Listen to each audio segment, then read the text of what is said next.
Good morning, friends, and welcome back to North Lawn. I hope you're all having just a wonderful day out there in your gardens.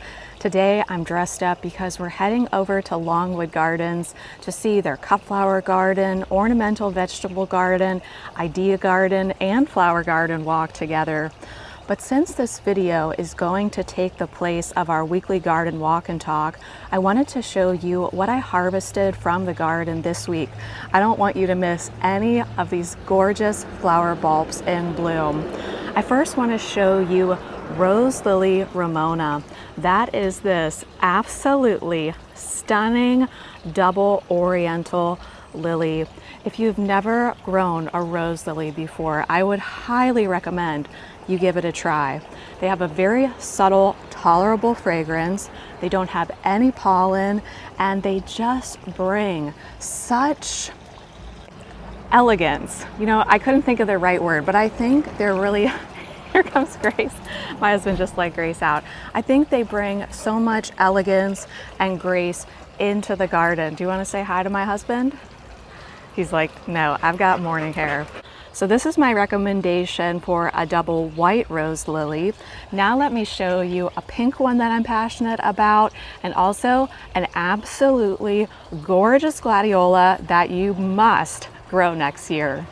Last week on our garden walk and talk, I showed you this gorgeous gladiola called Wine and Roses. It's a stunning Barbie pink gladiola with a white and dark raspberry center. I do notice that the pollen is shedding a lot on Wine and Roses gladiola, more than I've ever seen before from a gladiola. So that is something worth noting. Now, this one. Oh my goodness. Let me get you a close-up on this. This is called the Great Queen Elizabeth Gladiola. We've got peach, apricot, cream, buttery yellow, and the ruffles of these petals. I mean, oh my gosh. Look at them side by side. I can't get enough of how gorgeous this is, and I need to show you this better. I mean, is that the most gorgeous gladiola that you've ever seen?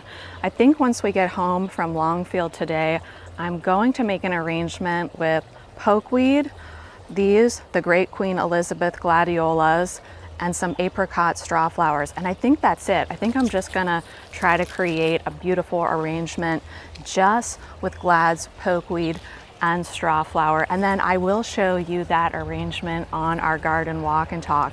I'm hoping that by the time I film our garden walk and talk for next Saturday, that all of these beautiful Samantha rose lilies will be in bloom.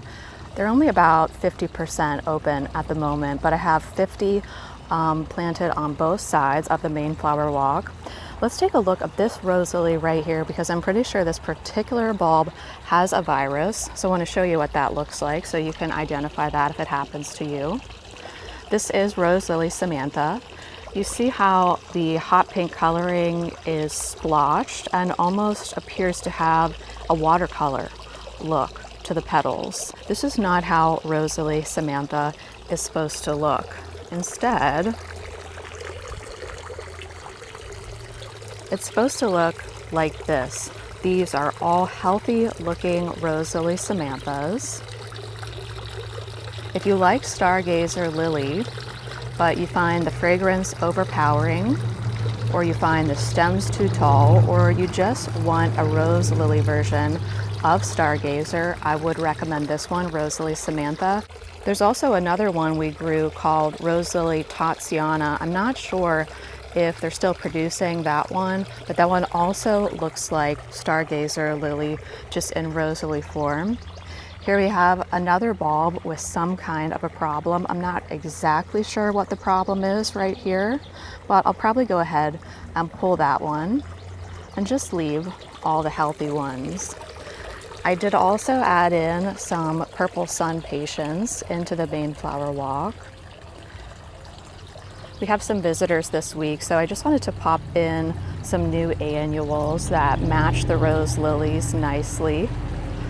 I took all of the peach begonias and put them over on the porch. Let's head over to the raised bed where I did have the sweet peas. I had to pull most of the sweet peas the other day because, well, that week when it was about 100 degrees, that really put an end to all of those wonderful sweet peas. A few remain in the back. So here we have an oriental lily called Dizzy.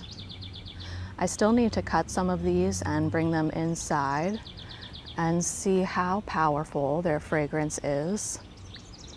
I think it is a lovely lily, but I'm not in love with it. Let me know what you think. I don't know, there's just something about it. Maybe the petals are too recurved, and that's giving me almost a creepy feeling. I don't know. Am I crazy? What do you think? Well, I think that's all the flower bulbs I wanted to show you before we head over to Longwood. So now let's go ahead, say goodbye to Grace, head over to Longwood and see what's blooming over in their gardens. I really love these 6 pots. They're just filled with meteor shower verbena. And I think that's an amazing plant to fill a pot with. And I don't know if I've ever seen that before, just verbena in ginormous terracotta pots. It looks like they have that underplanted with angelonia, Russian sage, and some kind of a brown grass.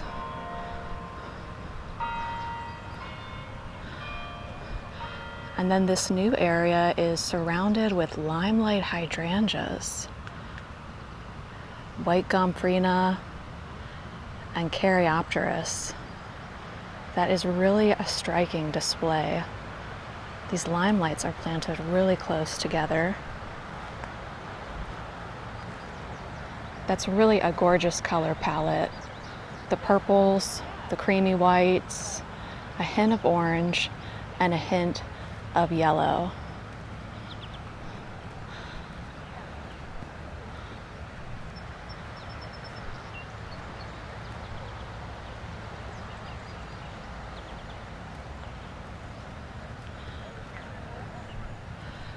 Let's head into this secret garden.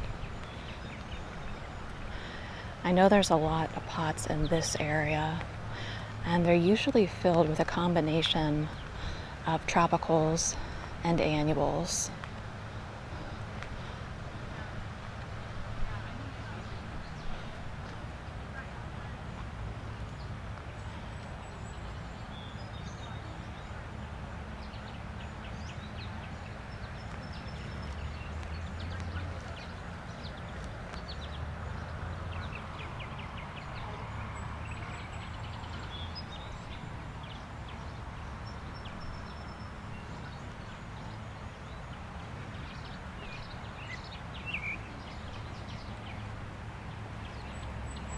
I love how they just have tons of pots grouped together in the center of this courtyard. And then in each corner and surrounding each bench, they also have a combination of about 5 pots.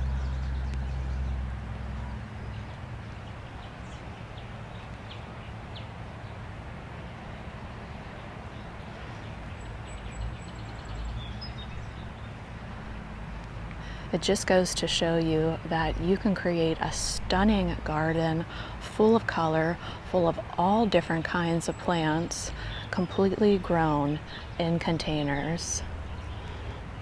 And aren't these plant combinations so interesting? I think down below we have fleabane, then we have verbena, a coleus, and a dahlia.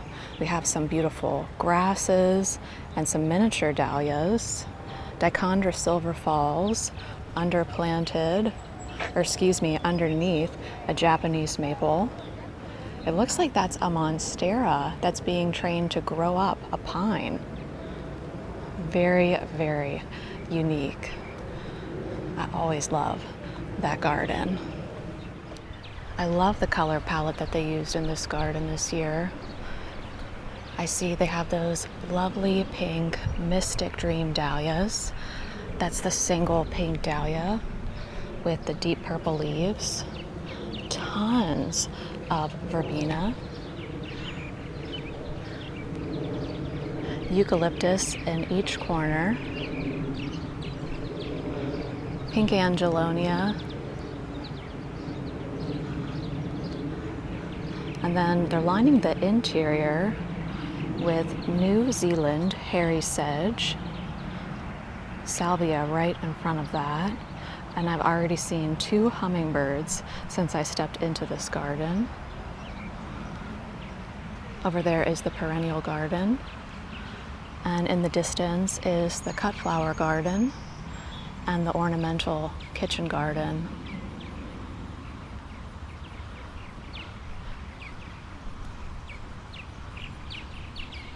Well, I think after seeing this, I need to head over to our local garden center and see if they have any meteor shower verbena left, because seeing it mass planted like this is truly spectacular.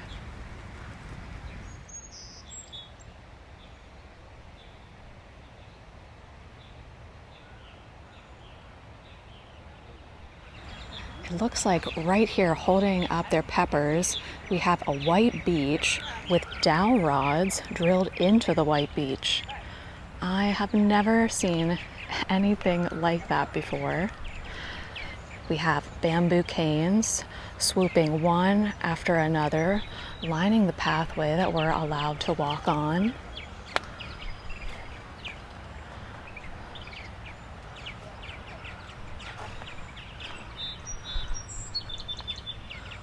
I love the cabbage and the calendula planted right next to each other.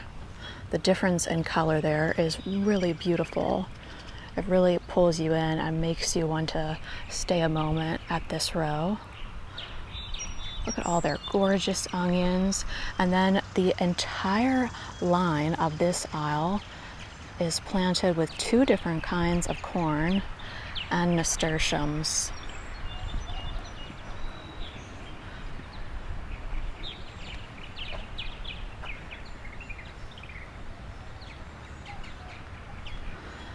The ageratum is certainly showing off this time of year. And we have some really fine zinnias interplanted with feverfew.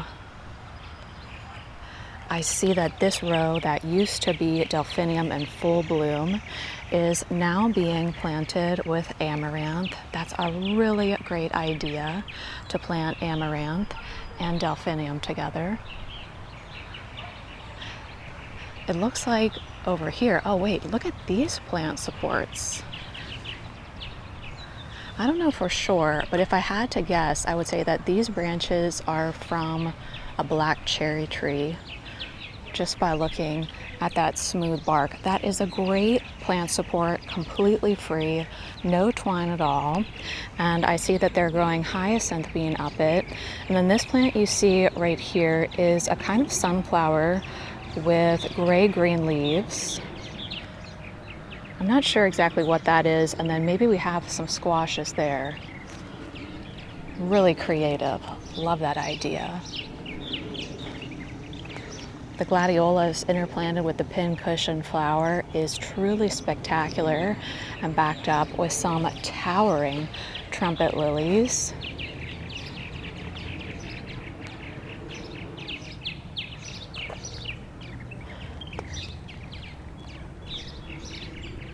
Sulfur cosmos and Ami planted together here.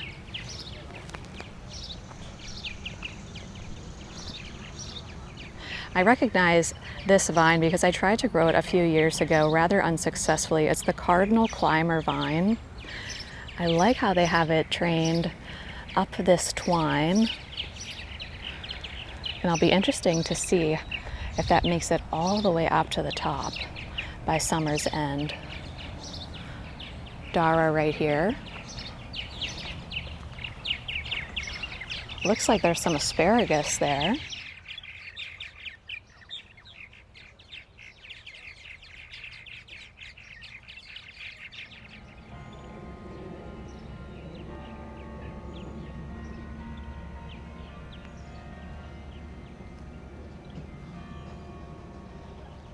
We often see these teepee trellises used to support climbing beams, but here they're training their tomatoes up these teepees made of bamboo and twine. And then I see that running through the center of this bed, they're growing white clover.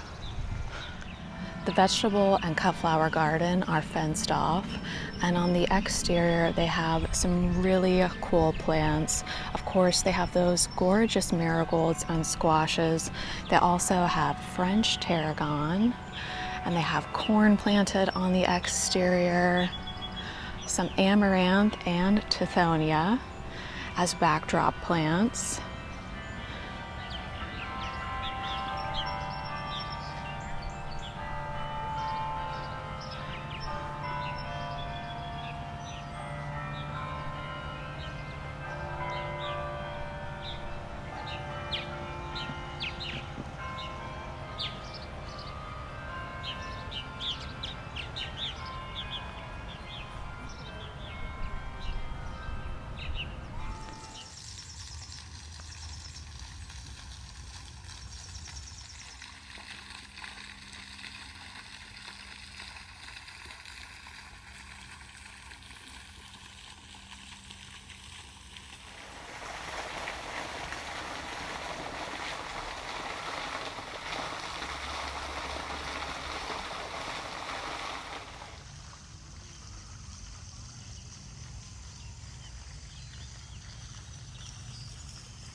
Let's walk through the perennial border together. It's mid-July and it looks like the bee balm is in full glorious bloom right next to some very tall spires of meadow rue, David phlox,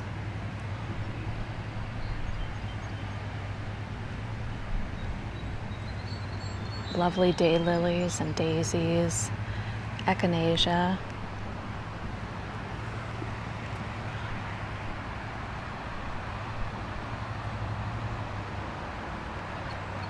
I always love the tall variegated grasses that they have as a backdrop to this garden. It provides great structure and great color at the same time.